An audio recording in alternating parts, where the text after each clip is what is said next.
Hello everyone, এই mini ব্লগটা হলো 5 জুলাইয়ের। তো প্রথমে ইন্ট্রো করিয়ে দিই আমার মামার মেয়ে বোন সোনাইয়ের সাথে।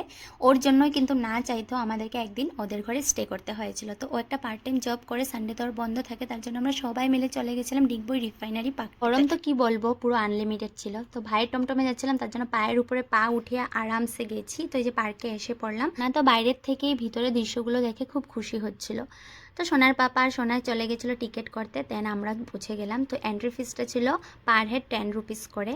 তো এই যে ভিতরে ঢুকে পড়লাম, তোমরা ভিডিও দেখে বুঝতে পারছো গরমটা কি মারাত্মক ছিল। ভিতরে ঢুকে রাইট সাইডে বাচ্চাদের অনেক খেলনা জিনিস ছিল, কিন্তু আমরা প্রথমে ওদিকে যাইনি, কেন কি ওদিকে রোদ্রের আলোটা বেশি ছিল।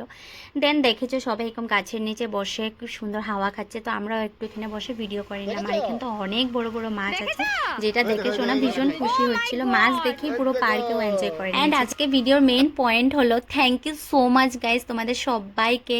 ককটেল ট্যুর বন্ধু 2.0 সঙ্গের ডান্সটা আমরা করেছিলাম, যেটাতে তোমরা অনেক অনেক ভালোবাসা দিয়েছো, কিন্তু কত কষ্টে যে করেছি, যারা OnePlus ইউজ করো তারাই বুঝতে পারবে। মোবাইল বারবার হিট হয়ে যাচ্ছে, মোবাইলটাকে বারবার ঠান্ডা করে দেন স্টেপগুলো নিতে হচ্ছিল। আর আমার বরকে আমি ফোর্স করাই কিন্তু আমার বরের এত সুন্দর ডান্সটা তোমরা দেখতে পেয়েছো। আর এই ভিডিওর ক্রেডিটটা যায় আমার মামার মেয়ে সোনাইকে। ও অনেক কষ্ট করে ভিডিওগুলো ক্লিপ নিয়ে দিয়েছে, আর আমার মামার ছেলে পুরো সময়টা সোনাকে সামলিয়েছে। তো ভাই বোন পাশে থাকলে এটা একটা ফায়দা, মা বাবার চিন্তাটা কম হয়। দেন দেখো এখানে অনেক হাওয়া দিচ্ছিল, সেটা অনেক মজা লাগছিল। এত গরমের পর একটু হাওয়া দিলে যেটা হয় আর কি। আর একজন বোন বলেছো প্রিয়া দেবনাথ দাস তোমার নামটা নিতে, তো বোন তোমার নামটা নিলাম। দেন আমার লিটিল হিরোর সাথে একটু ভিডিও ক্লিপ নিয়ে নিলাম, দেখো আমাকে কত আদর করছে।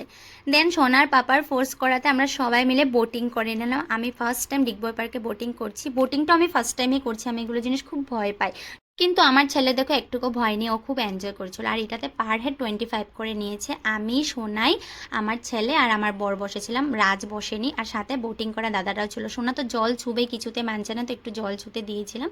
তো আমরা সবাই লাইফ জ্যাকেট পরে বসেছিলাম। সোনার যাতে ভ্যাকেশনটা একটু সুন্দর করে পার হোক, তার জন্য ওর পাপা বোটিংটা করিয়েছে। আর যখন সোনার 3 মাস বয়স ছিল, তখন আমরা 7 ক্যাম্প গেছিলাম পুরো ফ্যামিলি মিলে জুলাই মাসে।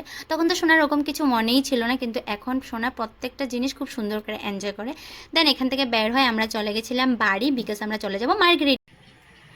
তো গাইস পার্কের থেকে আসার পর মামি সাথে সাথে ভাত দিয়ে দিয়েছিল, কেন অনেক জোরে খিদে পেয়েছিল। তার গরমের মধ্যে বাইরে কি খাবো, ওই কোল্ড ড্রিঙ্কস ঠান্ডা জল এগুলো খেয়ে পেট ভরে গেছিলো। ভিডিও আমাকে এই ড্রেসেই দেখতে পারছো, কোনো ড্রেসেই ক্যারি করিনি, যেহেতু থাকবো না করে এসেছি না। আর সোনা পাপার জন্য যেখানেই যাই 2টা ড্রেস ক্যারি করি আর কি। তো ওটা রৌদ্র দেওয়াতে ধুয়ে দিচ্ছি, শুকাচ্ছে, ওরকম আলটে পাল্টে পরিয়ে দিচ্ছি। তো এখন বাজে বিকালে 4:30। তো এখন রেডি হয়ে পড়লাম। তো এখন বাড়ি চলে যাব। আমার কাজ ভালো লাগে, আমার নেলের কাজ ভালো লাগে, অবশ্যই আমাকে বুক করতে পারো।